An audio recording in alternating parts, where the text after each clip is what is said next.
Andy, my dude, have you heard of the magical website builder known as Squarespace? Ugh, not another Squarespace ad. I feel like every podcast is sponsored by them. Hey, don't knock it till you try it.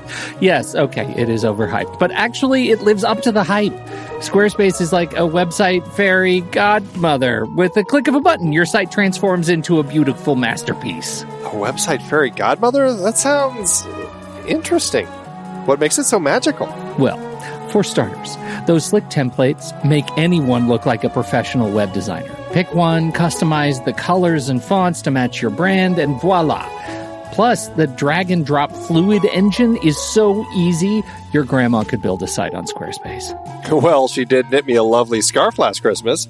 Maybe website design is next. Exactly. And when you're ready to sell your Nana's handmade scarves online, Squarespace has built-in e-commerce. Add a store with one click. Get flexible payment options. Then watch those sales roll in. And when she wants to teach others her steezy scarf skills, Squarespace's new courses feature is just the ticket.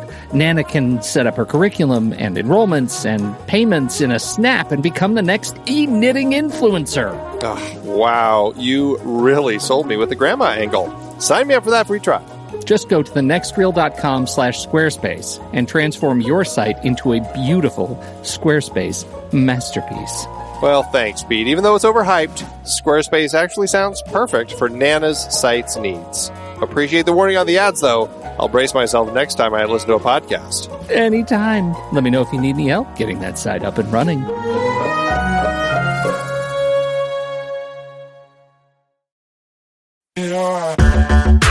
Andy, can you believe we've almost hit 700 episodes of The Next Reel? I know, it's crazy. And with all the other episodes in our family of podcasts, we are well over 1,200 episodes of movie conversation. It's really pretty amazing that we've gotten to have these in-depth movie chats every week for over a decade now. And we couldn't have done it without our loyal community of film fans. Their support over the years has meant so much. For sure. That reminds me, we should give the merch store a shout out. Buying shirts from thenextreel.com/merch is a great way listeners can continue to support the show. Plus, they get to sport our great designs. Absolutely. I think sometimes folks forget we have a variety of shirts, mugs, phone cases, and more available. In fact, a great place to start is with a shirt sporting the Next Reel's logo. We also have that classic Fast Times Spicoli Surf School tee, or the weirdly popular Rusty's European Tour shirt. The one from National Lampoon's European Vacation. Why is that so popular? Search me, but we have sold a ridiculous number of those. I guess there are a lot of Rustys taking trips to Europe? We're always adding new designs based on movies we've covered, like our brand new design for a streetcar named Desire, featuring a streetcar named Desire. So if you want to rep your love of TNR and films, head to thenextreel.com/merch. Every purchase helps us continue to have these weekly in-depth conversations. So visit thenextreel.com/merch today. And as always, thanks for listening and being a part of the Next Reel community. We've got lots more great movie chats coming your way.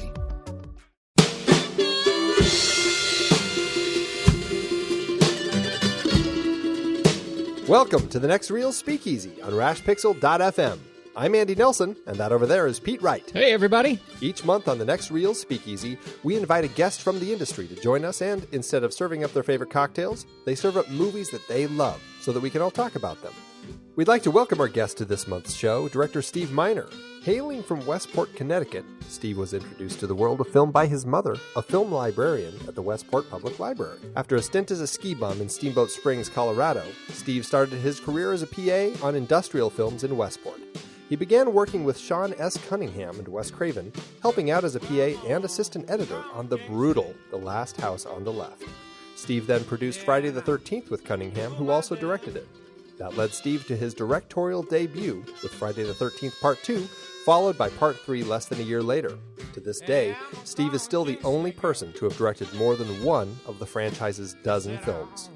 Steve directed one of my favorites of his, House, a few years later, followed by a film that showed he could shift gears, the comedy Soul Man with C. Thomas Howell. He directed another horror film that spawned its own franchise, Warlock, before jumping into TV and directing the pilot and first season of The Wonder Years, a TV show that was a key element of my childhood and one which garnered him a DGA award and 3 Emmy nominations. Since then, he has been working fluidly between TV and theatrical films. Steve has made films like Forever Young, Halloween H2O, the best in the franchise after the original, and Lake Placid, another guilty pleasure, which spawned its own series of sequels. His TV work includes the pilot for Dawson's Creek, Chasing Life, and Switched at Birth, along with many episodes of TV shows including Chicago Hope, The Practice, Felicity, Smallville, and Psych.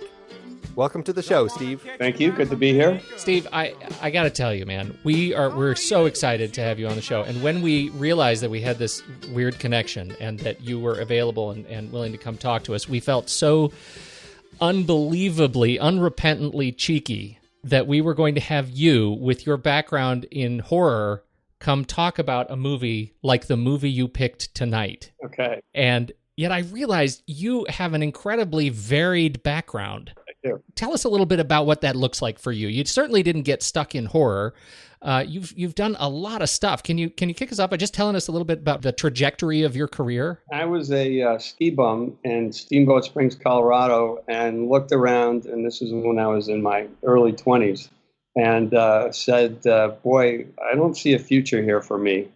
There'll be guys 30 years old doing the same stupid stuff I was doing. I thought, man, I don't want to be doing this in 10 years. And I'd always liked movies. My mom was a bit of a movie buff and was also happened to be the film librarian for the Connecticut Library Film Circuit, where I grew up in Westport, Connecticut. And I was exposed to a lot of different kinds of movies and shorts growing up, because my mom would bring them every couple of weeks, a bunch of films home for her and us to watch, and she would decide which films to buy for the circuit. And it was at the time of the Canadian Film Board financing all these fantastic short films. I don't know if any of your readers are aware of the films that the Canadian Film Board made in the 60s, I think it was, that were just artistic and creative, huge successes because they didn't have to make money, I think.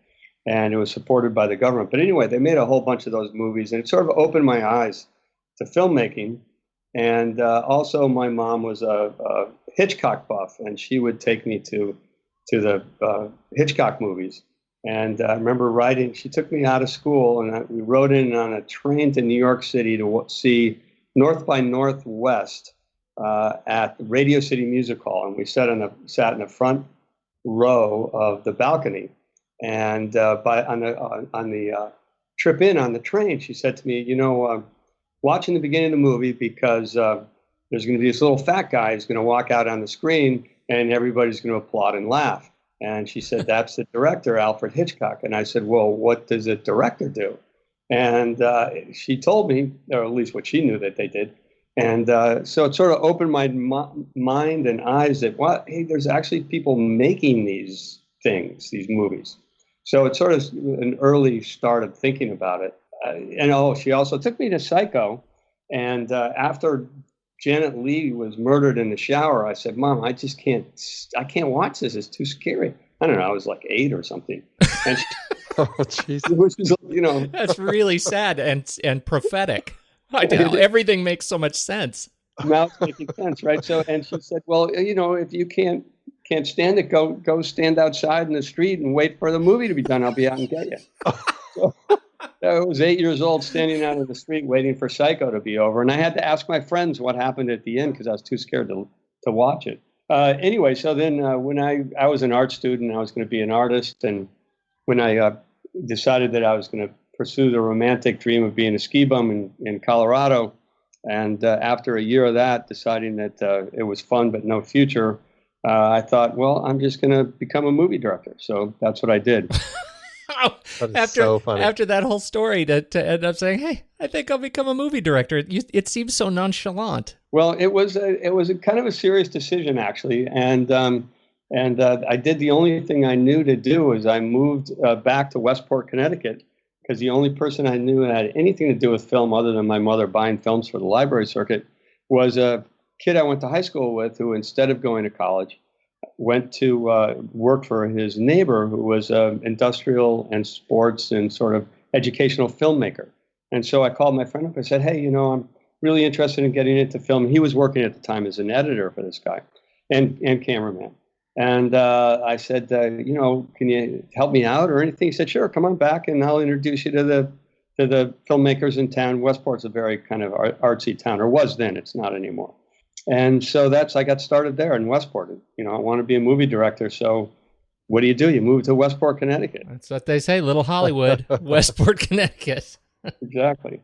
So anyway, that's, and I just started working there in various capacities, as gopher, and then I learned editing, and I had an editing company, and I did production side. I did work both post and post-production and as well as production, working my way up to sort of a producer, production manager, and editor. And one day I heard that someone in town was shooting a movie, and I knew the family of the producer.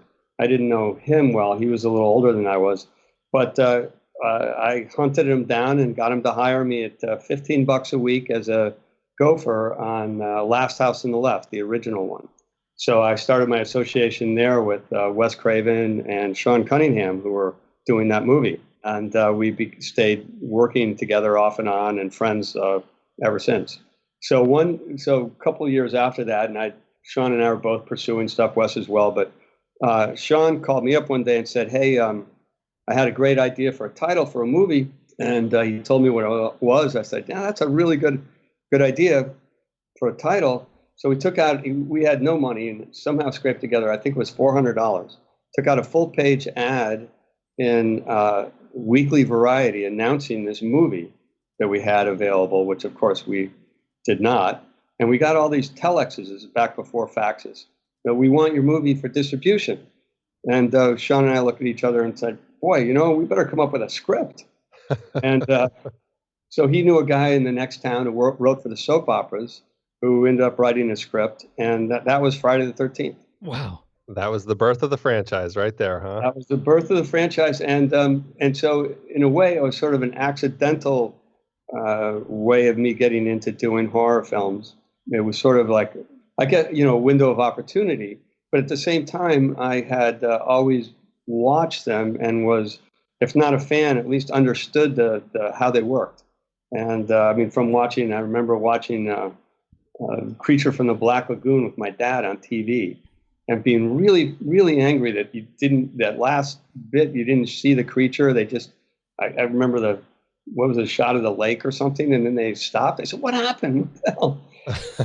So maybe that spurred me on to wanting to do them. But a little bit, it was a target of opportunity. But at the same time, I think I had an understanding of what made them work. And, I guess I did a little bit. What I find so interesting about your career is that you were able to shift it very effectively from horror into kind of doing a lot of stuff and a lot of the dramatic sort of stuff and the stories about people. And I think that's such an interesting glimpse into some of the films that you said, hey, let's talk about one of these, because you did mention a couple of the Hitchcock ones like North by Northwest and right. Psycho, but then also the Philadelphia Story, which is the one that we're talking about today. I think that says a lot that, it's not necessarily just about the genre for you, but it actually, there's a lot more going on to what makes a great film. So looking at that, how did you end up coming to this film? What was it about this film that said, that's the movie I really would love to talk about? Well, it's always been one of my favorite movies. And I think it actually is a lot of filmmakers really like this movie. The reason is, for me anyway, besides that it's entertaining as hell. You've got, three of the greatest actors ever working together on screen at the same time. It's a character study of Katharine Hepburn's character.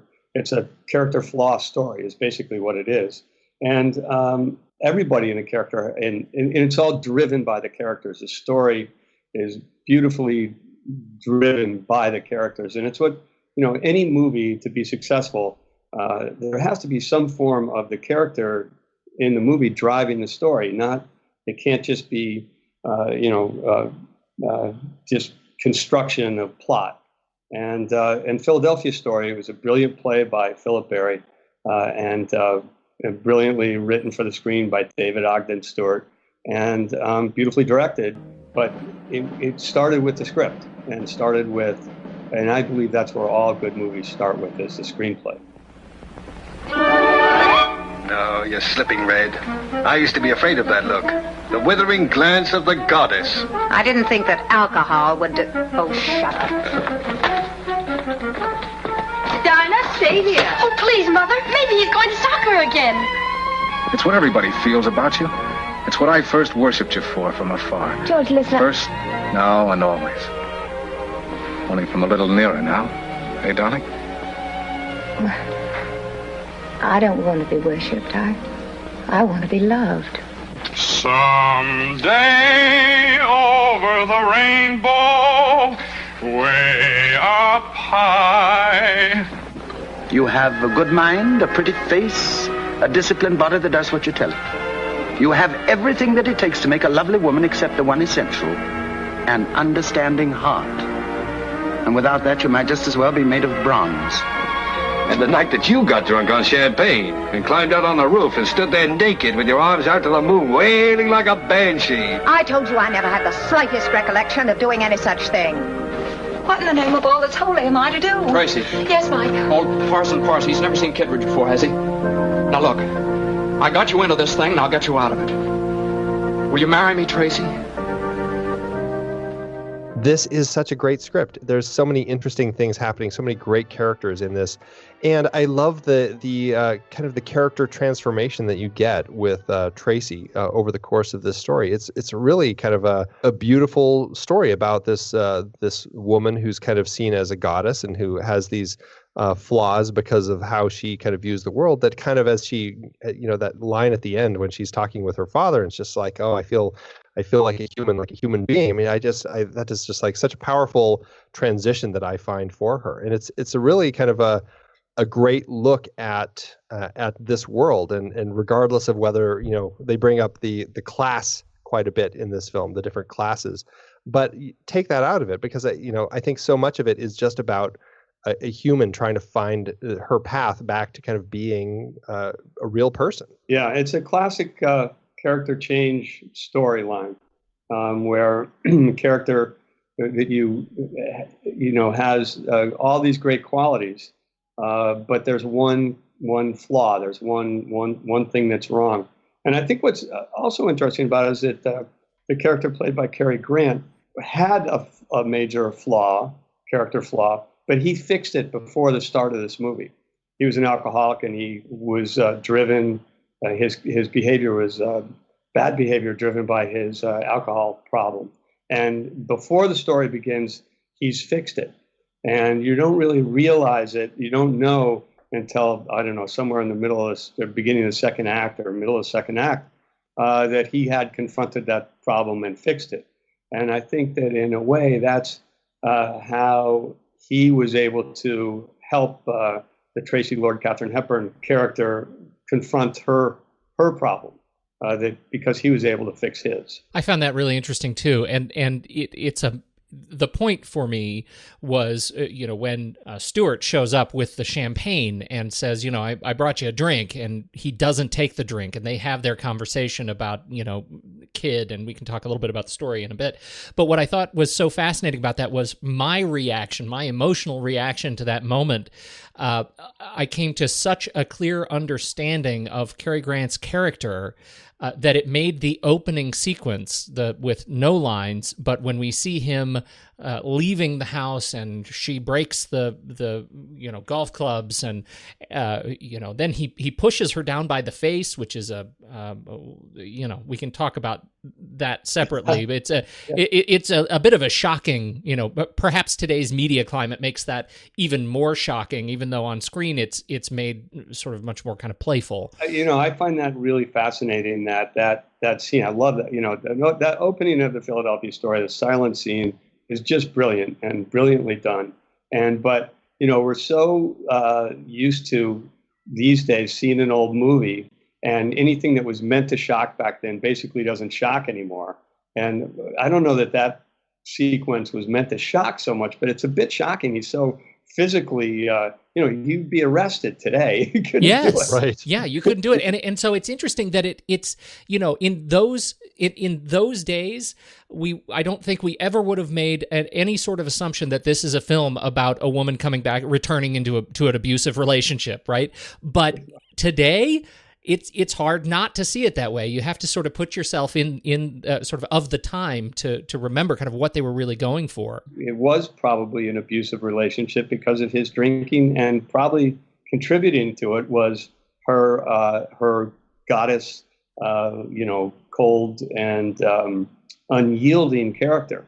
And so that even though we, I think as an audience, are from the beginning rooting for those two to get back together, no matter how much we love Jimmy Stewart and like or dislike her fiance, which we never really like, but we're always underneath it rooting for her and Cary Grant to get back together. And what I think is interesting is that you need both of these people to come to terms with their problems for that to happen. So, and I think that's a universal story.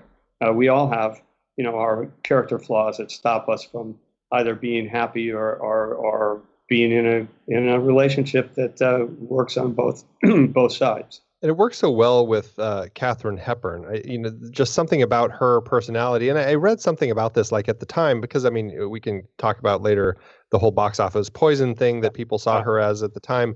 But people kind of she was kind of this character, right? She was kind of this socialite from money back east, and that was kind of the impression that people had of her. And it was kind of, in a weird way, it was like the audience got to see this comeuppance and this person of that status kind of have to kind of find a new place. And it's kind of interesting looking at it that way, that Katharine Hepburn really fits so well with this. And it makes sense that she was behind the when it was on stage, she was on it, and she was so intrinsic in actually getting the stage show made and getting the movie made. And getting the movie made, exactly. Yeah, she bought the film rights for it, and with her help, from what I understand, from Howard Hughes. Yeah, but, absolutely. Katharine Hepburn was, this very privileged upper class woman from New England. Not Philadelphia, but still, that was her background. I think what you see in that movie is essentially how she grew up. Right, which, it's interesting because Barry, who wrote the play, he wrote it, from what I read, it was based loosely on Helen Hope Montgomery Scott, who was a Philadelphia socialite known for her hijinks, who ended up marrying a friend of his. And so he kind of knew this socialite that seemed, very much of this kind. And so he wrote this play. And I think that anybody who knew Helen probably could see that in the film. But I think he also had in mind Katharine Hepburn to play the part as he wrote it as well. And she certainly, like we said, she fits it. She's great in it. Fantastic. The whole idea of screwball comedy obviously circles around this because it kind of fits the screwball comedy genre a little bit. It's interesting because it kind of dances around that. It certainly fits just kind of a general kind of romantic comedy. There was a philosopher, Stanley Cavell, who coined the comedy subgenre of screwball comedy called comedy of remarriage, which he said it was popular in the 30s and 40s, where a couple would divorce and then flirt with outsiders only to remarry, which, because of the production code, ended up being a useful way to actually have other people philandering, basically, which was an interesting way to put films together at the time. Yeah, and I think there are quite a few that have that sort of plot to them, although Philadelphia Stories, I think the only one that I'm aware of that has really held up over the years. But, I think that it's really not quite a screwball comedy. And even though people talk fast and they're very funny and they're very clever, when I think of screwball comedies, I always think of Bringing Up Baby as like the ultimate screwball comedy. And that, it has like crazier characters, more outlandish plot devices like the leopard and those odd sort of things that happen in that movie. So, it's like right on that border of screwball comedy, but I think to me, it's a bit more real than that. I think so too, and boy, do you ever get it right in the sort of middle 50 minutes of the film. It's sort of where everybody is just drunk. They won't show philandering, they won't show infidelity, but man, do they show a lot of booze. And it ends up being sort of a central kind of pivotal bit of her transformation and in dealing with these other relationships that she has to deal with. Everybody has to deal with their relationship with, alcohol and what they do with it at night in order to come to terms with who they are in the morning. And it gets surprisingly heavy. Yeah, I thought it was really, I agree. It's one of the things when I was watching the movie again, to prepare for this that I noted was that how much of alcohol plays in the story, in the background, in people's revelations, and obviously Cary Grant's main problem.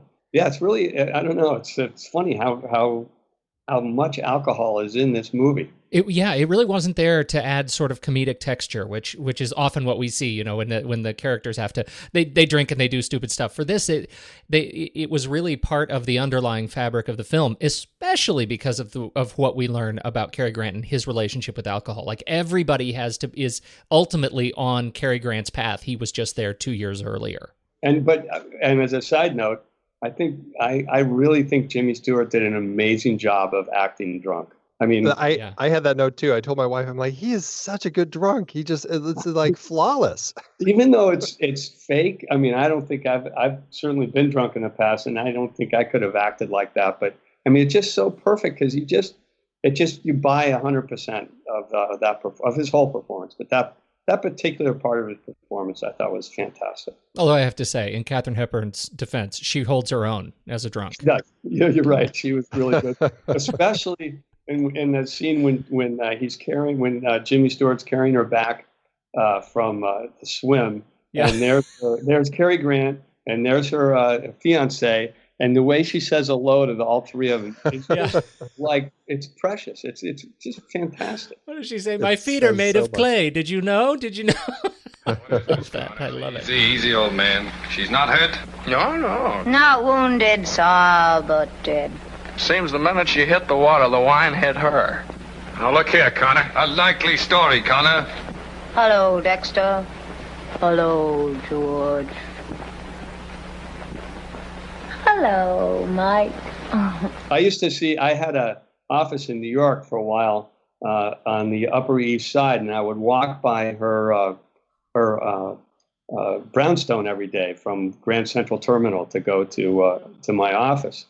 And one day I remember looking over after I'd passed her place and seeing her in her car driving, and she looked just like she got off the set. I mean, she had a big hat, but she used to drive this like 20-year-old Chevrolet. She was just an amazing person, I think. Well, she's delightful, and she's very different. I mean, she is a unique performer. Not just, her ability as an actress, but her look and her demeanor on screen. It is unique for the period, and that her period ended up lasting as long as it did, right? I mean, we'll go all the way to Golden Pond if you want. You know Absolutely. What I mean?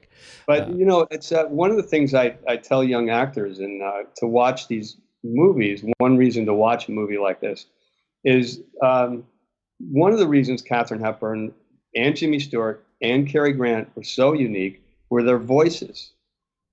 They had very distinct voices, and they had incredible control over their voice box and their diaphragm.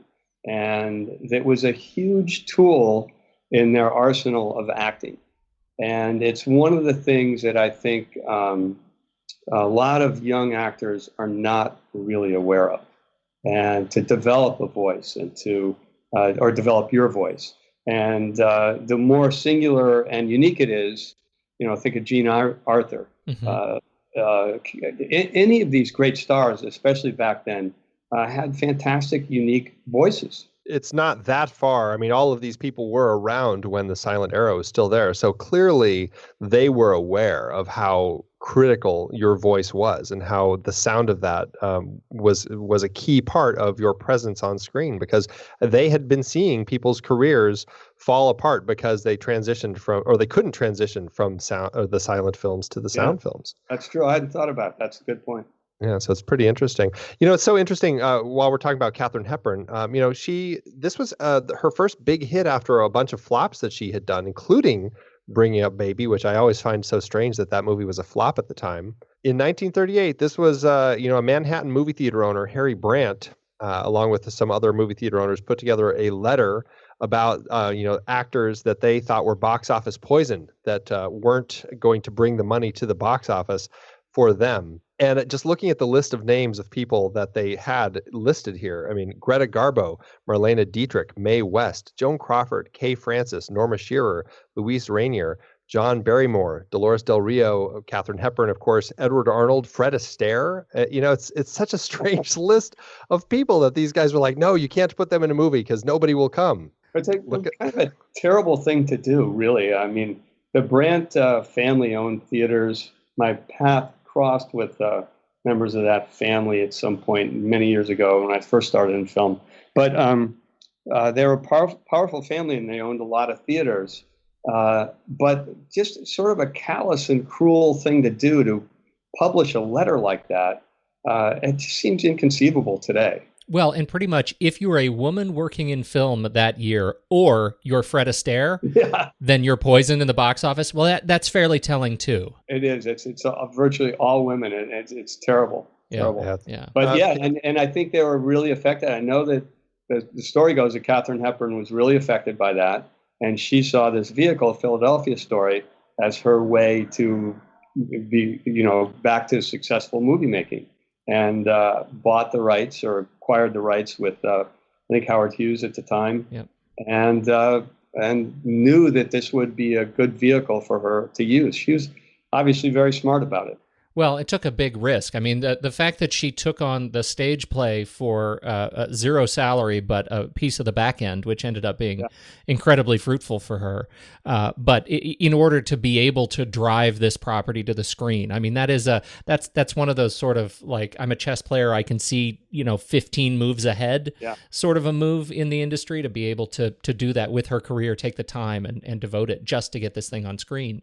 It's savvy. And especially at a time when she was supposedly box office poison, right. That just put that through. And to do it, and she getting it made at MGM, which at the time was the premier movie studio, and you can tell it by looking at the sumptuous sets and the production value of that movie, was another coup for her. I read that originally she wanted other actors.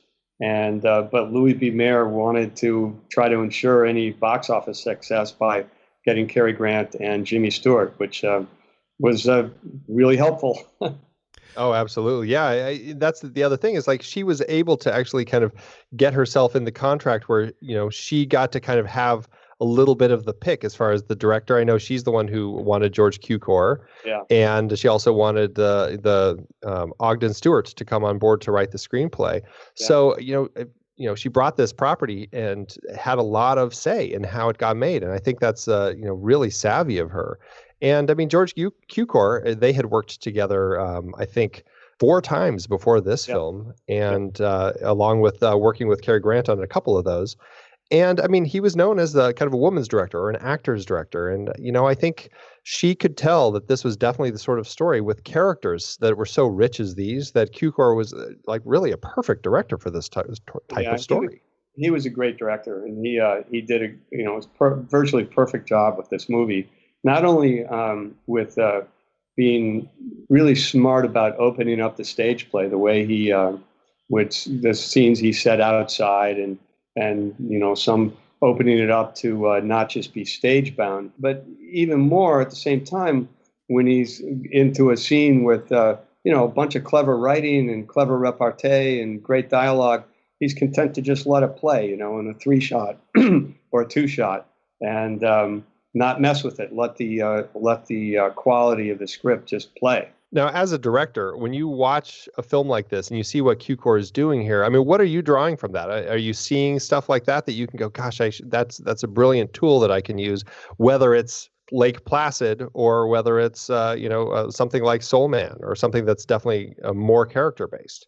Yes and no. I mean, we who knows who we steal from? We all right. Everybody, right? And I remember when I was speaking of Lake Placid, doing Lake Placid, and I had this idea after opening a crocodile attack on the guy to cut to a shot of the leg falling to the bottom of the lake. Well, after shooting it, I realized I stole that from Jaws, and I didn't include it in the movie.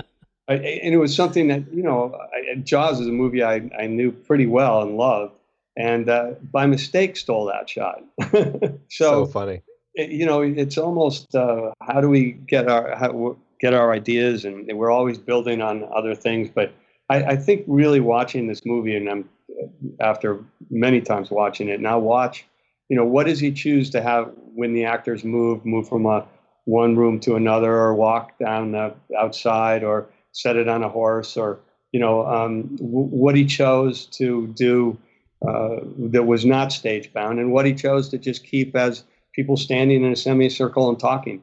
It's a master class on how to sort of block one of these kinds of movies. Let's talk a little bit about the first shot, last shot, a regular thing we do here on the show. We talk about the very first shot the director chooses to open with, and the very last shot that we close with, and see how well they connect together. The first shot is we've got this. We open on this high society house in Philly, and we dissolve in to see Dex storming out of the house with all of his belongings, and Tracy, his wife, is chucking all of his goods out onto the street or into the drive. And eventually she breaks the golf club over her knee, and it's all there's no yelling, no screaming, no words.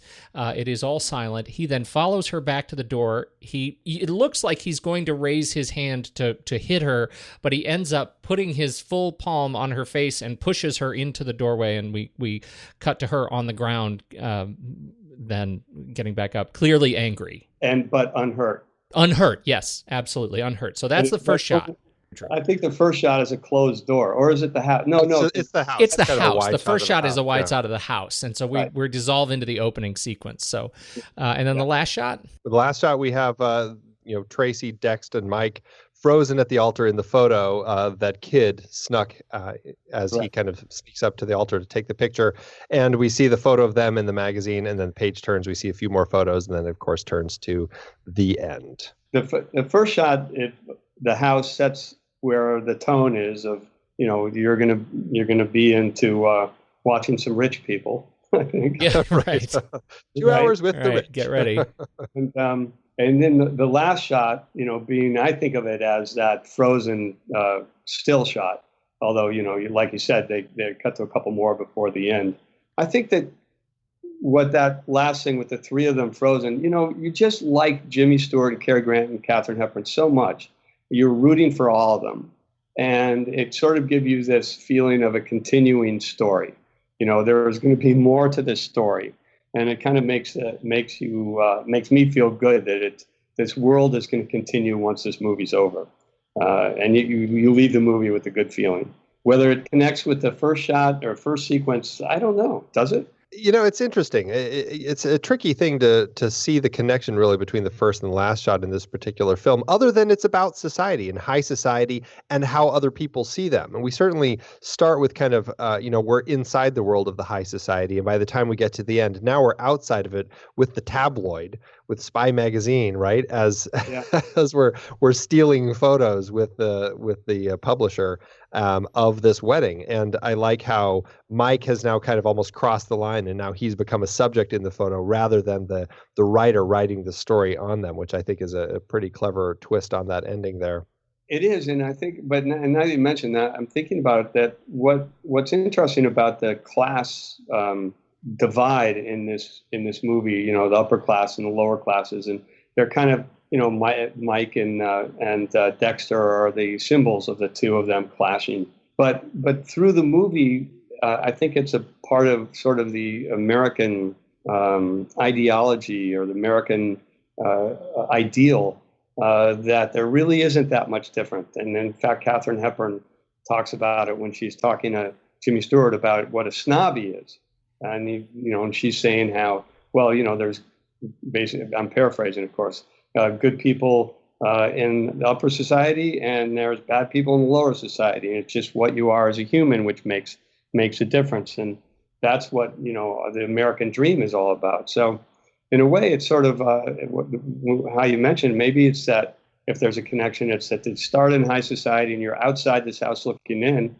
And then Mike, as the Jimmy Stewart character, as our sort of like a surrogate man. He's our everyman surrogate. He's now included with them. So there is not that much difference between the rich and the poor. It's just that the rich have more money. Look, see, there is upward mobility. See?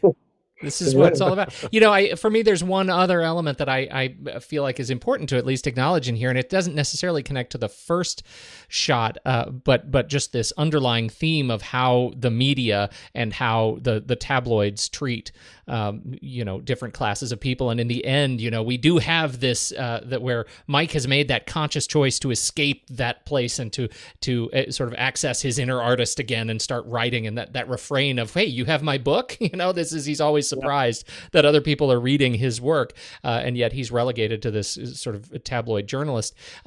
So he makes it out of this world, and yet Kid shows up with a camera. So there is this sort of inescapable feeling to it that the media, this is the end of the apocalypse, and the cockroach still lives. You can't ever really escape it. And for me, I find that as much as the ending, the final last shot is redemptive for these three characters, as much as I've enjoyed my time with them, it's also it's a little bit sad in terms of its commentary on where we are, and relevant today. Yeah, right.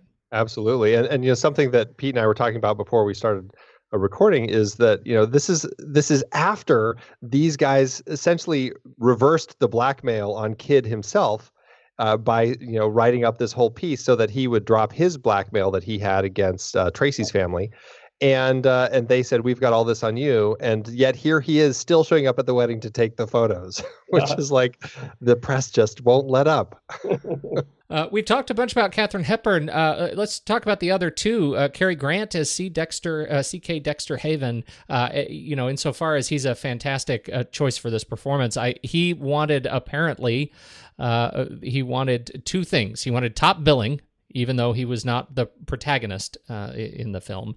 And he wanted $137,000 to be paid directly to the British war effort for his salary. That's what I understand. It's really interesting. And the fact that Jimmy Stewart only made $15,000, I think, or something like that. Wow, it just says a lot as far as their place. And this is the year after Jimmy Stewart, was in Mr. Smith Goes to Washington, which is such a great film. Yeah. So it's surprising that he made such a drastically different salary on this film. Yeah, I don't know. I mean, a guy I worked with his wife found a contract written between somewhere in a bookstore, written between Alfred Hitchcock and Jimmy Stewart, signed by both of them.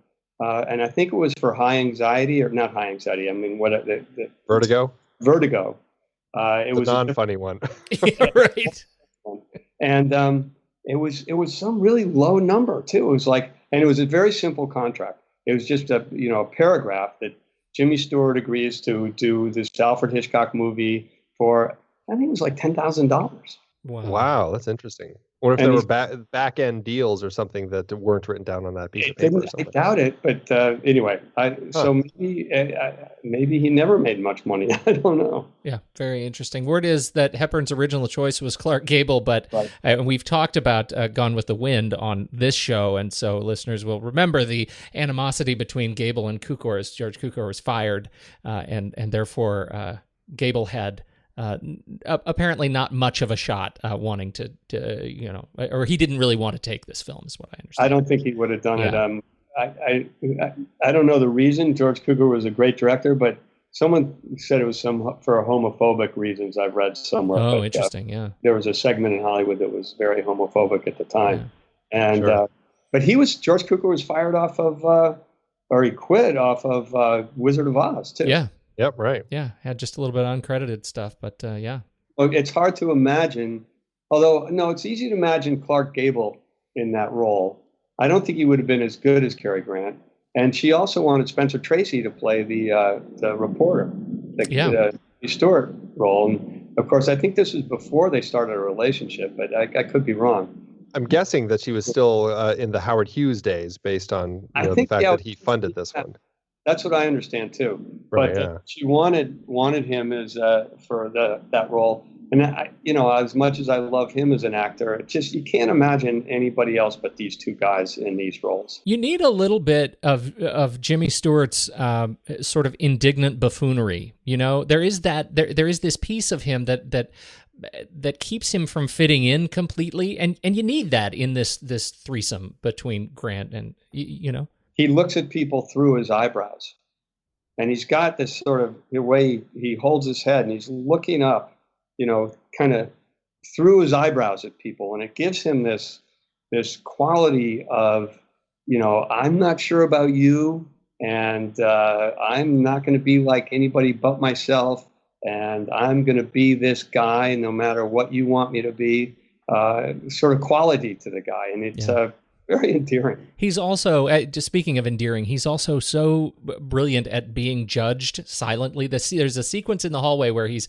playing with the spoons, and he's like looking at it, and he's being judged by the sort of butler who's standing there watching him play with the wedding gifts or things, I guess, like this. And he accidentally puts a lighter in his pocket and he has to turn around. I mean, that sort of awkward, endearing sort of tone of Stewart is what makes him such a gem in this film for me. Yeah, I mean, he just plays everything to the max. I mean, he's always in the moment, and I don't know, and his voice, his unique quality to his voice. And such a different sort of character than what he, had been doing. I mean, the year before with Mr. Smith Goes to Washington or Destry Rides Again, The Shop Around the Corner was released the same year as this. I mean, they all feel so different. And, here he is doing this, and there's a little bit more of that cynicism with him. And you can tell, I think it's the sense that, here he was this writer, and now he's diminished to writing for the tabloids. And that comes across so well, the way that he plays himself all the time.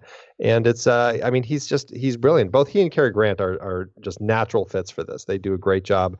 And they, the three of them they'd all worked together on various other projects throughout their careers. But I mean, here I think it's just a highlight of seeing all three of them really at the top of their game. Yeah, absolutely at the top of their game.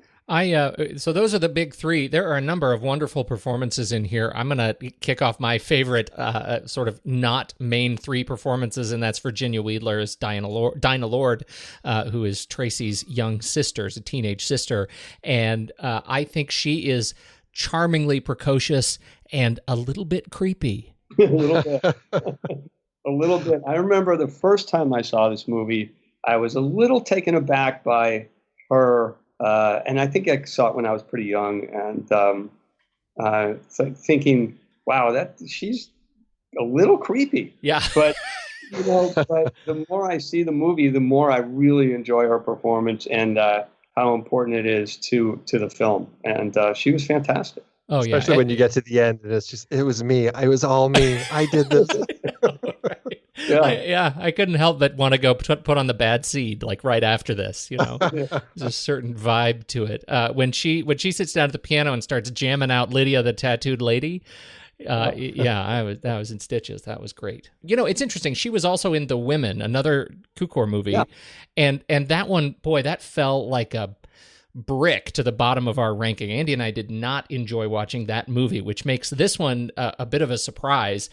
Virginia Wiedler was actually our favorite in The Women. She was also there as young May, I think her name. Mary. Young Mary. I've never been able to get through that movie, and I haven't watched it in a long time, so I don't even remember her in it, or if I would have been aware of her. That's okay. Well, you didn't even know you're doing yourself a favor. Don't worry about it. Her part, I mean, she's the daughter of the main woman who's dealing with the divorce, and there's a really nice scene in that film of her and her mother talking about divorce and how the hardships that go along with that. That was really kind of the one scene that I think that I enjoyed. It's on a stretch. Yeah. Well, she, and I guess she did not really go on much past her teenage years as an actress. She didn't last very long anyway, because she had rheumatic fever when she was a child, which nobody ever told anybody. And I think they found out after she had died. She only lived to 41 years old. She died of a heart ailment that she had because of the rheumatic fever that she had as a child. Everybody, though, all the supporting characters I thought were fantastic in this movie. I mean, I'm sure you've got your favorites as well. Oh, they're all great. I mean, you've got Uncle Willie, Roland Young playing Uncle Willie. He's so funny, Roland Young. But that's borderline creepy, the way he but funny as hell. It's very funny. And he's a brilliant comic actor. You know, it's an interesting bit that they have this relationship that Willie and the father end up having this sort of injected mistaken identity line, which it's so strange because that's usually the main subject of a film like this, right? Oh my goodness, this is where the vaudeville takes over, and it turns out that was just kind of injected as a little beat between Act 1 and Act 2. It's resolved, and it ends up not being a big part of the film after all, which I really liked. It was just a sort of a distraction. Yeah, and you know, it's why I say that this is less of a screwball comedy for me is that all the characters in this movie are really smart, which makes for a great movie. You know, and like you said, this thing about the mistaken identity in a screwball comedy, that would have been played out to its hilt, and you know, who knows what kind of hijinks would have ensued if that were pursued in the story, in the script. And the same thing with the whole concept of we're embedding these reporters into this wedding. Katharine Hepburn, Tracy Lords knows immediately that something's wrong here, and this can't be really happening for real, and that they can't be really, you know, something's going on. Everybody's smart in this movie. And they have really interesting conversations. I was really struck this time the conversations that Tracy has with her father, John Halliday playing Seth Lord. And just like how difficult it was really to kind of watch the conversation he had with her about, you know, the world of, you know, implications that people have toward other people, and how she is so harsh, and that just kind of really kind of putting her down as a daughter. But in a way where it was more just looking at some of the ways that she acted and reacted at particular situations, and the whole idea of this implications versus facts sort of thing, and the way that she kind of walked into the story treating her father, and kind of took all of that and ended up having to reshape it, and the way that she thought about her father and everything toward the end of the film. I just found their relationship so strong in this particular film, and that's not something you would see in a screwball comedy, right? I mean, that was like really intense stuff. Yeah, and what in the story is the parallel story with Katharine Hepburn and Cary Grant with her mother and father, and how they were separated at the time, and that, you know, there's sort of this parallel story between that going on with mother and daughter, and I don't know, it just gave some resonance and some depth to the movie. The whole idea of the implications that people have, and the insinuations of things, and even just the relationship between Kittredge and Tracy, how it ends up falling apart because of the way that he, you know, sees that, you know, oh well, how could you not have had an affair with this guy based on all the evidence put before me? You know, he's just kind of jumping to conclusions, and the whole idea of this human frailty and accepting people and all of that, and it's really transitioned to this beautiful ending of you know, looking at people for who they are and really kind of accepting this stuff without jumping to these conclusions, and the whole human frailty thing. It's really, I think there's so much power to this story that tagging it with screwball comedy, I don't see it there. Did he have an affair with the dancer in New York? I couldn't quite tell, the father. My impression from the way that conversation resolves is it was something that he might have been thinking about, but it wasn't something that ever happened, because he kind of says, it wasn't true or whatever, but he kind of goes after her for having accused him and kind of jumping on him for all of that. And it's the exact same situation that she is then later put into. Right.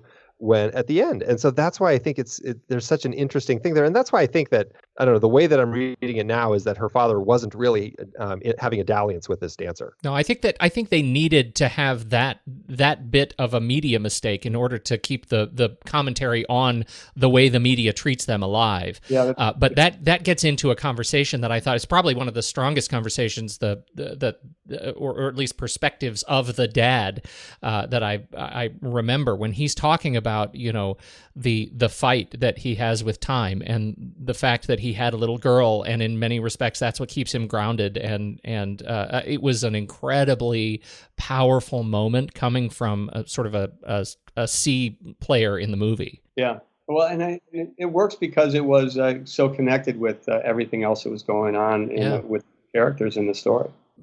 And do we want to talk about any other particular characters before we move into a little bit more of the production background? Andy, you wanted to talk about King Bagot too. I don't want to forget that. Wait, I want to ask about King Bagot, but I have to say that Ruth Hussey was fantastic, and Liz. She was really great, and she was I think she was nominated for an Oscar, didn't win for Best Supporting Actress, but her performance was great. And even what's his name who played John Howard. I mean, he was the perfect George Kittredge. He was the perfect fiance who wasn't really good enough for Katharine Hepburn. Yeah, and represented sort of that sort of cultural stoicism that everybody else is kind of shaking free in their their sense of the riches and their lifestyle. He was an interesting bit of cultural foundation that they ended up rallying against. He was reaching for this this sort of world that Katharine Hepburn inhabited, but for all the wrong reasons. He represented that person. It goes back to this class thing where there's good people in the law, that are poor, and there's good people that are rich. And Jimmy Stewart and he were the perfect opposites for that. And you see, the two perfect examples for me that spell that out exactly why Kittredge is not right for Tracy. First, when he shows up to go riding on the horses, and his outfit is like so pristine, you could tell that this is so completely not his lifestyle. He has no idea what he's doing, and he's like so nice that she actually pushes him down and rubs dirt all over him, so he actually looks like somebody who should have been out there riding. Yeah. And then the second time is when he finds out that Sidney Kidd is there for the wedding, and his reaction is like, oh, how thoughtful of him to show up for the wedding. Not only that, he's willing to forgive her sleeping with someone else to get coverage in Spy magazine. I mean, not quite that bad, but almost. He's willing to forget everything just to get some publicity. The opposite of what both she needs and what Jimmy Stewart and Cary Grant represent. Jumping back to this other person in the film, King Bagot, which... so what's up with this King Bagot guy? I was very curious when I was reading through the credits list on IMDb, and came across this King Bagot, who's a wedding guest, an uncredited wedding guest. Which and means I think that means an extra. Right. Right, exactly. He was basically an extra at the wedding. And I mean, if you look at the wedding, I mean, there's so few shots of where you can actually see anybody in there. Yeah, but the thing about this guy, King Bagot, William King Bagot, was an American actor, director, and writer. He was internationally famous in the silent era. He was actually the first individually publicized leading man in America, referred to as King of the Movies, the most photographed man in the world, and the man whose face is as familiar as the man in the moon. Wow. He had appeared in over 300 motion pictures from 1909 to 1947. He wrote 18 screenplays, directed 45 movies from 1912 to 1928. He ended up, the transition from silent to sound didn't work for him. He became an alcoholic. He had problems with some of the studio executives, and it kind of ended his career. And he turned to playing character roles and bit parts. And by this point in his career, he was basically just an extra, just appearing in bit movies through the 30s and 40s. And it just shows you how fleeting fame can be. Watch out, Tom Cruise and everybody else. I'll bet you 100 years ago, or whenever, let's say 80 years ago, that would have been the last person you would have said would have fallen into obscurity. Right. Yeah. It's so interesting the way things like that change. And I read that credit, and I was just like, this is an interesting character that nobody talks about now, but certainly somebody worth bringing up. I was not aware of him at all until I saw him, and I looked him up a little bit too. I don't know, it's fascinating. So as far as getting this thing made, we already kind of talked about the process that Hepburn went through to get this thing off the ground. And it ended up working. I mean, it was a great film. What did you think of the production? Is there anything particular that stands out for you? The cinematography, production design, anything that really stands out for you, Steve? Well, the production design particularly stands out for me. And Cedric Gibbons, I think. Gibbons, yeah. He did a ton of movies for MGM and was one of the top production designers. And it just, it was so well done, those sets. I mean, they were all sets built on the stages at MGM, I'm sure. Probably most of the other stuff was backlot stuff at MGM. They used to have a huge backlot there. I just thought it was beautifully done. for the production design and both the way they integrated the sets and the exterior sequences. The other part is the gowns. The clothes of Katharine Hepburn are just outstanding. It just make her just pop on the screen, even in black and white. Just these fantastic gowns by Adrian, who was a great Hollywood designer. Just the sumptuousness of the world was really clear and done in a way that you just believed you were with these very wealthy people, and this is how they lived. I thought it was great. I really did. The thing about Adrian's costumes, particularly Tracy's dresses, that really stood out to me was, this is the story about this society girl who everybody views as a goddess or a bronze statue or a queen. And they go on about that throughout the film constantly. And, this is a woman who finally at the end is just like, I just want to be a human being, really. But the dresses were done to make her really kind of feel like a Greek statue. And it was amazing how Adrian had designed these looks that just really made her look exactly like what everyone was saying she was. They played with her, texture. The gowns really looked on that black and white film like marble. It was gorgeous. And I think that the patterns on them too are very, very graphic. And so that would immediately, your eye will go to that first, on any of those scenes. Yeah, it was brilliantly conceived and executed. He has many of his credits are just gowns only. Do we know if he did all of the costumes for this thing? That I don't know. I doubt it, but I'm sure that there was MGM. Had a huge wardrobe department, and I doubt he did anything other than special gowns for probably not just Katharine Hepburn, but for the women, right? I mean, for the other characters. Well, I thought James Stewart. He wore great suits, right? He's a man who wears great suits. But Cary Grant, his costumes were equally fantastic. Yeah, I would love to get those clothes. I would wear them now. Yeah. They look so contemporary. Oh, yeah, fantastic collars and fabrics. They draped beautifully. Like, who knew I would start noticing those things? But it's just wonderful, his costumes. I know, it's hard not to notice them because they are so well done, and they're different. They really are. They're very, very different. And like I said, they're still contemporary looking as far as I'm concerned. Going back real quick to Cedric Gibbons, who you had mentioned as the art director on this, there were some, I noticed, speaking of kind of the Greek goddess and stuff, there was a scene when I think it's when they are first talking to the reporters in one of the, I think it's was it the South Study or whatever it was? And the fireplace has some of that really interesting Greek patterning going around the fireplace. And it's like, I don't think that's the sort of thing that would have been in kind of an East Coast house at the time, but maybe it was also tying into this whole look. So they really put it all together really smartly. Yeah, I'm sure it was a very specific choice. And speaking of that whole, the way that house was put together and everything, and I love it when Liz said, wow, do you have to be as rich as the Lords to live in a dump like this? Right. It was just a great line for both, it sort of brought the great unwashed and, people who don't live like that, haha, that's funny because, it is kind of a dump in a way. I mean, I don't know. Anyway, I thought that was a brilliant line. Last little footnote about Cedric Gibbons. He is credited as the designer of the Oscar statuette in 1928. Yes, that's right. Pretty interesting. Everything else, I think, all of the other production elements, I think they all work really well. Franz Waxman's music is great. The editing, I think, works really nicely.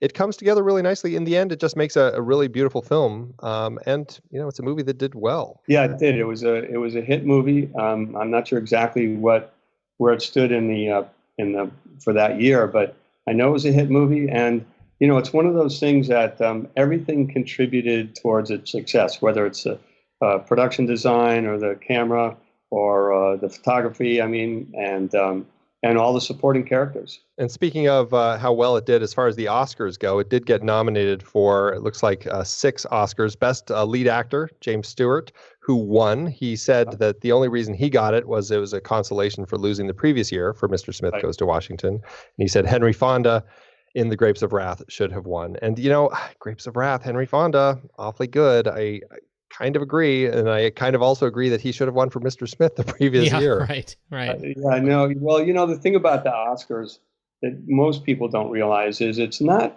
really there to reward excellence. It's the most brilliant marketing scheme ever cooked up by any industry is what it is.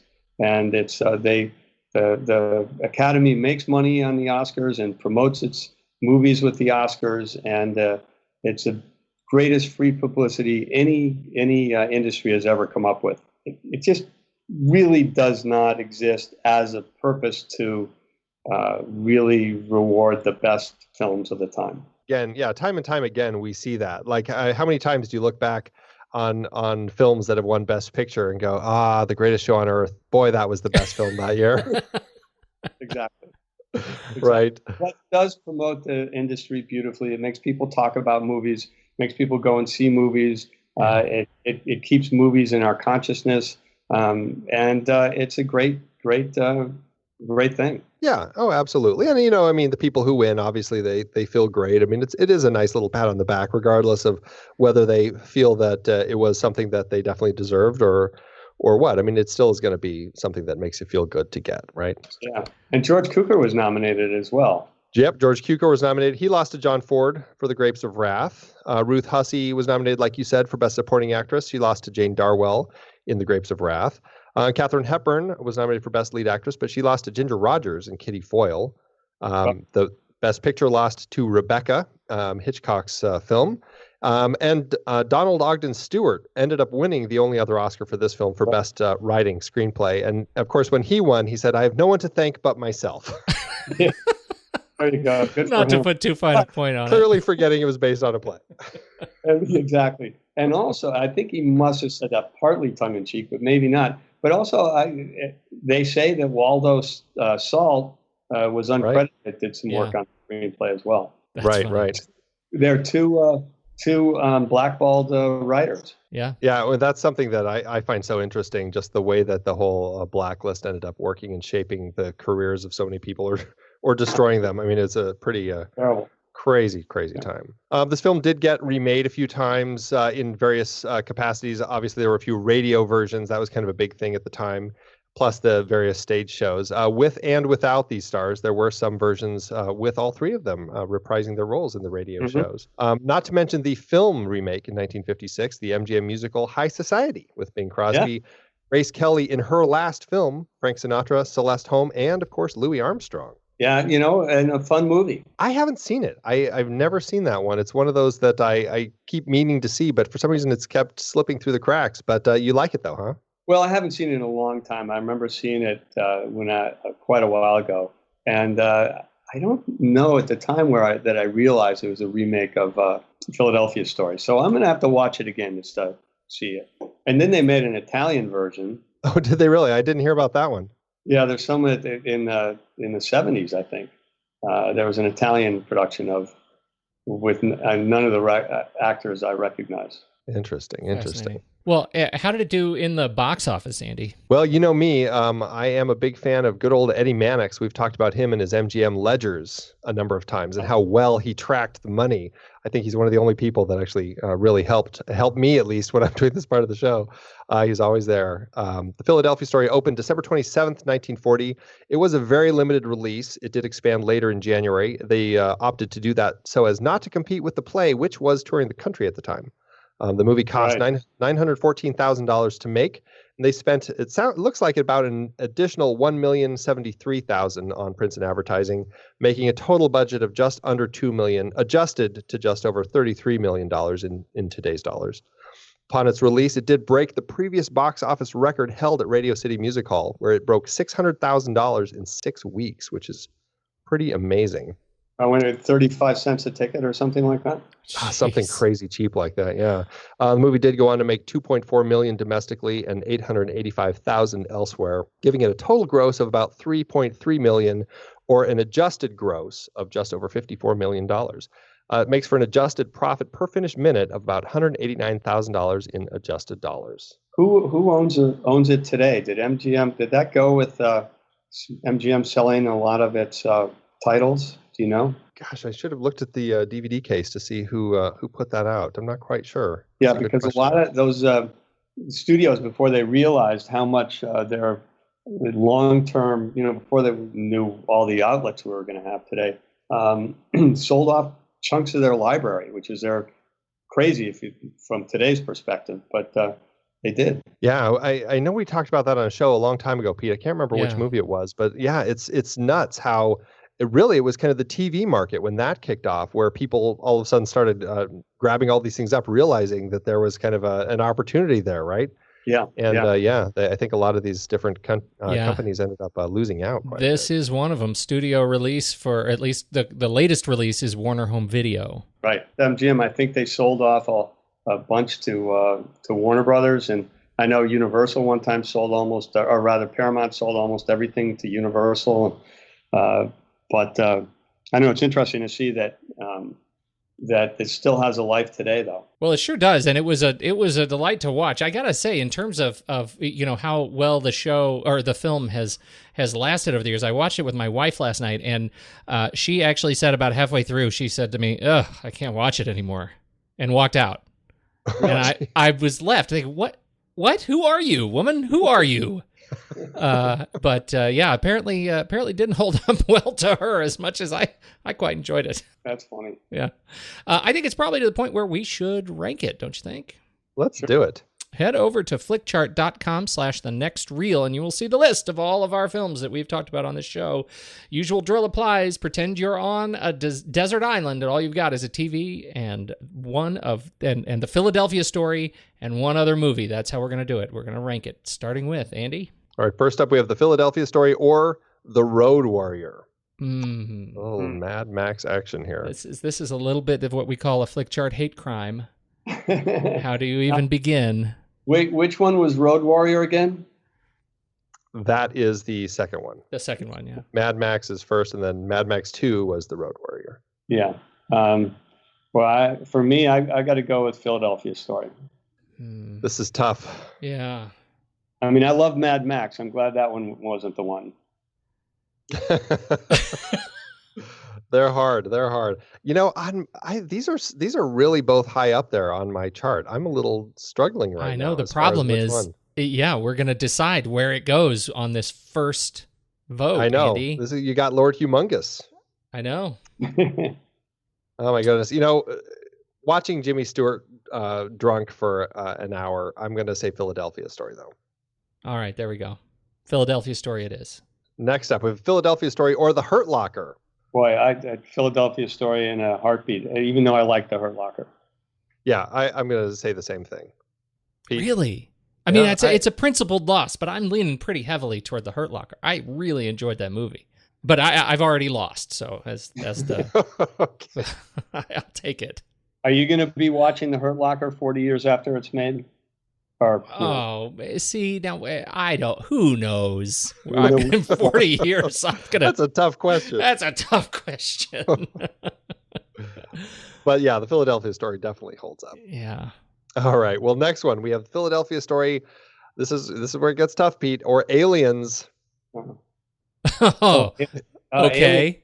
Not Alien. You're talking Aliens? This is Aliens. Yeah, James Cameron and the Game Queen. over, man. Philadelphia Story. I'm saying Aliens. You guys, you're coming up with these second movies rather than the first one. You would have forced me to say Alien if it was the first one. I wish we had a choice. This is the perils of Flick Chart.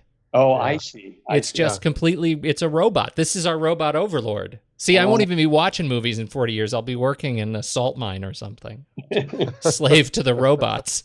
I'm going to have to say, and this is just, it's my era. I am also going to be with Andy on Aliens. Yeah. All right. Next one, we have The Philadelphia Story or The Good, the Bad, and the Ugly. Oh, man. That's a tough. That is a tough one. I have to go with The Good, the Bad, and the Ugly because it created its own genre.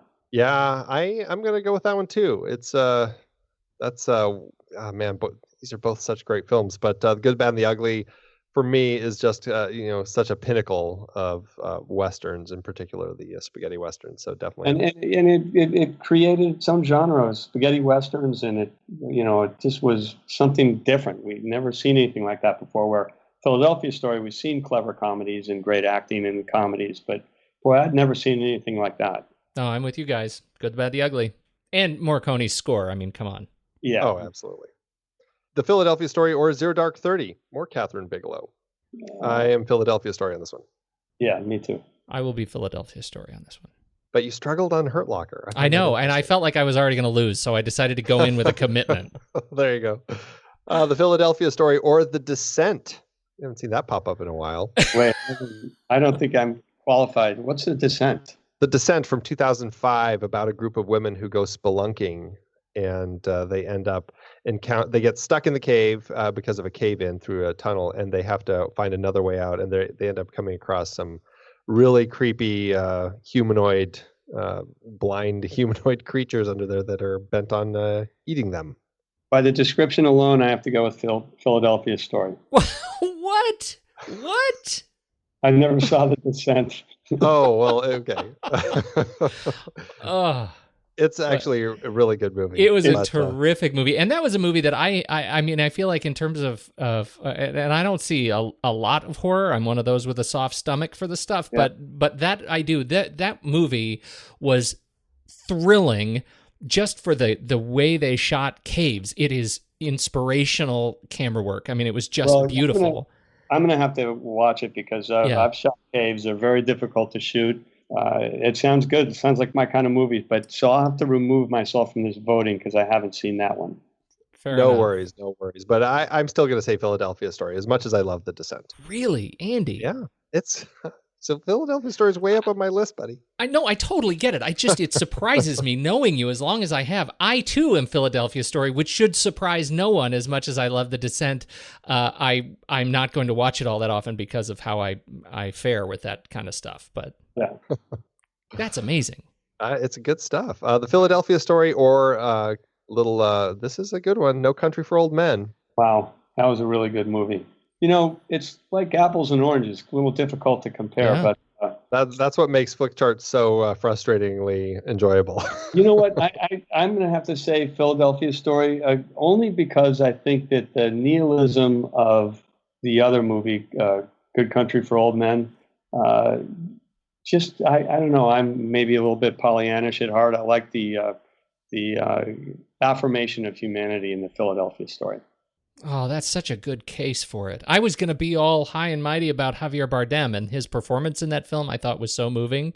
It's just so like diabolically crazy, but understated at the same time. I thought it was just terrific, and of course the Coens. It was great. Yeah. Perfect. Oh, but now you've made me feel like I'm such a downer. Andy, where are you? I was waiting for you. Well, I'm going to be No Country on this one. Yeah, boy, these are really tough. I'm going to say No Country also, but now I feel like a nihilist. That's right. Now we're nihilists. Great. You're a nihilist. That's okay. Oh, man. All right. The Philadelphia Story or Moneyball, little baseball. Moneyball is my favorite, close to my favorite sports movie. I thought that Brad Pitt should have won the Oscar for his performance in that movie. And I tell young actors who ask me advice about acting to go get that movie and watch Pitt in that movie, Brad Pitt, because he walks into every single scene with a past. He's either eating something or he's got something on his mind, or he comes into every moment of that movie with just so much going on, and it all adds up to that character and that character driving that story. I just love that movie, and I like baseball and I like sports. Boy, that's a toss-up for me. I don't know. I have a similar. I mean, it's a ridiculously unnatural connection to that movie. I love it. I love it so much. It wins pretty much any time it goes up against us. It wins for me. So, Philadelphia Story doesn't stand a chance on this one. I kind of have to go with Moneyball too, also because it was again it's something that was unique, I think, for a movie, the way they handled it. I'm really split between these two. I kind of am leaning toward Philadelphia Story, but I could go either way. So I guess I'll say Moneyball since that's the way it's going. Yeah. And that leaves it at 55 on our flick chart, which is a very good place for this on our flick chart. It's about 270 movies that we've talked about so far. Right. So it's up there. Oh, good. People like it. Yes, that's a nice pick. That's a great pick, Steve. What is it on a star rating out of 5 for our partners over at letterboxd.com? Where do you put this one? Philadelphia Story? Yes. Yeah. 4 3/4. Ooh, no, I got to say 5. I got to give it 5 stars. All right, Pete. Andy?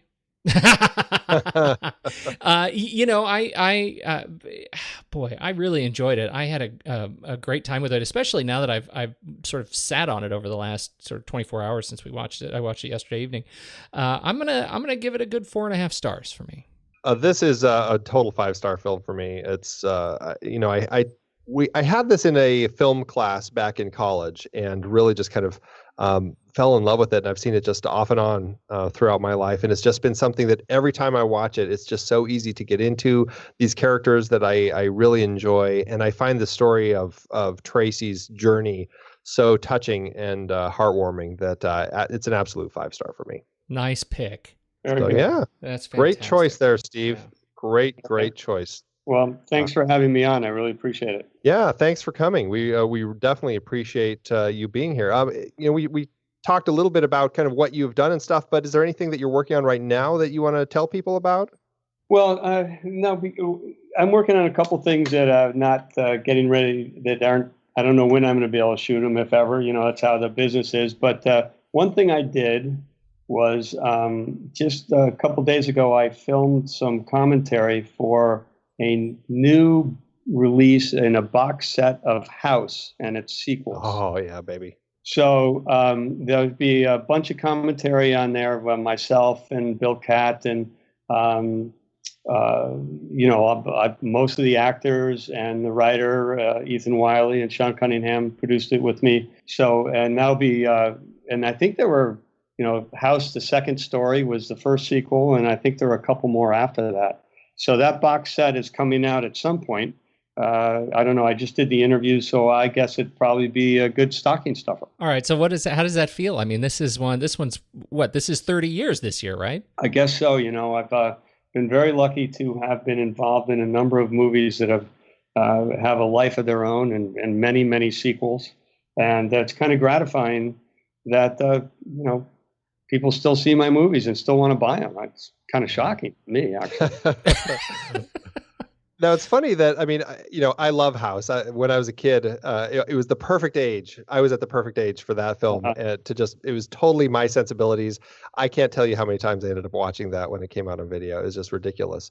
But so this film, you obviously love enough. You're doing commentary and everything. But then I was reading something and I was looking at some of the stuff that you have done, I think it was the Friday the 13th box set that came out recently. And I noticed that there's no commentary from you on those films. Is there something with those films that's keeping you from doing commentary on those ones? No, not really, other than I've sort of declined to be interviewed, or even though I'm in all the books about them and everything, about those Friday the 13th, only because it just seems that there's so much chatter about them.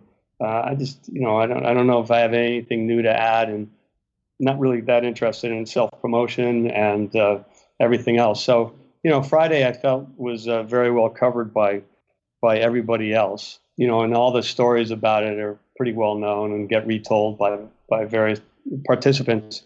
So it just wasn't something that I've never really, just never really done much for. But House, it was interesting because that movie, when I made it, I made it because I found the script, or the script was, Fred Decker had told me about the script, and I read the script, and I knew I could make it funny. And the fact is that while I got it made and made it without anybody realizing it was actually a comedy. They had no idea. They thought I was making a horror movie. That's awesome. And in fact, the guy who did all the sound effects for us, all the sound work, we hired a company that would do all the, breaking down the sound and doing the Foley and doing the tracks and getting it ready for mix and mixing it. He had been working on it for 3 months, he and his crew. And at the first screening, recruited audience screening, it was a great screening. It went well. Everybody was laughing at the right spots and everything was playing great. And there this guy is pacing the back of the movie theater, clearly upset. And said, what's wrong? Jim, what's wrong? He said, can you believe it? People are laughing at this. What's the matter with these people? That is so funny. And that's exactly like why I loved it so much. It was like the perfect like horror comedy. Yeah. And anyway, so, and I did it because I just wanted to not just do horror. So, and that led to me doing actually Soul Man. So it helped me get to do some comedies. And really kind of led you down a path where you've been doing all this TV and stuff that is really much more dramatic and character-based and everything. Yeah. And then my TV work is like the Wonder Years pilot is, and Dawson's Creek is more very character-based. We I just introduced my kids. I've got a 10 and a 14-year-old, and 2 weeks ago, introduced them to Dawson's Creek with the pilot, and really gratifying how well that holds up. Although the line that sticks in my family is, Dawson has a penis. Good grief. Anyway, really great, and just fantastic to have you on board for this episode. Thank you so much again, Steve Miner. My pleasure. Thanks, guys. If you like what you heard, follow us on Facebook, Twitter, Google+, Instagram, Pinterest, Letterboxd, Flickchart, and, of course, YouTube. And don't forget to head on over to iTunes, leave us a rating and comment. It really does help more people find us. Thanks again, everybody, for tuning in. Until next time, another place, Edward. I'm gonna use you to be my friend.